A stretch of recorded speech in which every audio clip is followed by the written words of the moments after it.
প্ৰিয় শ্ৰোতাবৃন্দ, আপোনালোকৰ মাজলৈ পুনৰ ঘূৰি আহিছো এটা সুন্দৰ কবিতালৈ।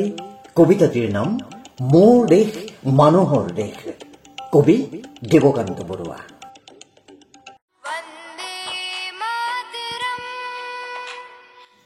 মোৰ দেশ মানুহৰ দেশ, উত্তৰে উতুংগগিৰি, দক্ষিণে সাগৰ, শত নদী বুকুৰে বাগৰে, পাৰে পাৰে সাজে ভাঙে কত ইতিহাস, ব্ৰহ্মপুত্ৰ গোদাবৰী চিপ্ৰা আৰু গংগা যমুনাৰ।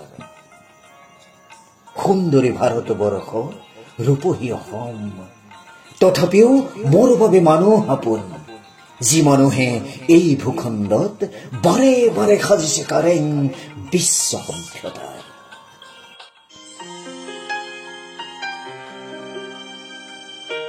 সৃজনৰ আবেগত হাবি কাটি নগৰ সাজিছে, জীৱনৰ মৃত্যু দীপ্ত তীব্ৰ প্ৰেৰণাত পাৰ হৈ গভীৰ অৰণ্য দ্বীপময় ভাৰত গঢ়িছে, কম্বজত সাজিছে ওংকাৰ ধাম।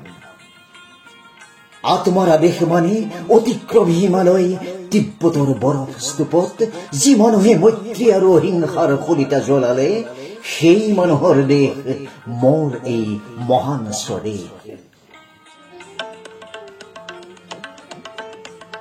বাৰে বাৰে আহে দস্যুদল, স্বাতন্ত্ৰ্য ৰক্ষাৰ বাবে স্বদেশ আত্মাৰ বাৰে বাৰে যুঁজিছে মানুহে।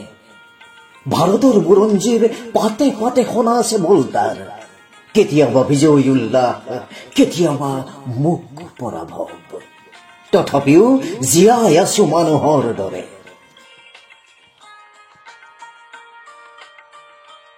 জীৱনৰ মৃত্যুঞ্জয় আকুল আহ্বানে বাৰে বাৰে মাতিছে আমাক।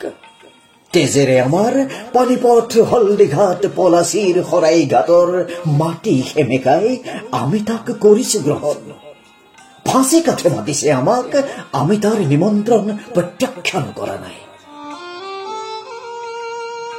সেইবাবে নতুন ভাৰতীয়া, ঘৰে ঘৰে আশাৰ প্ৰদীপ, পথাৰত সোণোৱালী ধান, নতুন দিনৰ স্বপ্নৰ চকুত ডেকা গাভৰুৰ, দুবাহুত শক্তিৰ সঞ্চয়।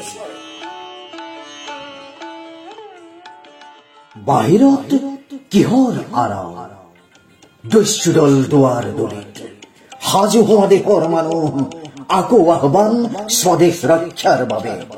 আকৌ আহিছে সোণা মৰণৰ উদগ্ৰ আহ্বান, যি মৰণে যুগে যুগে জীৱনক কৰিছে অমৰ, তাৰ আমন্ত্ৰণ কোনে নেওচিব পাৰে। এই দেশ ৰাখিব লাগিব, এইখন আপোনাৰ দেশ, এইখন মৰমৰ দেশ, এইখন মানুহৰ দেশ।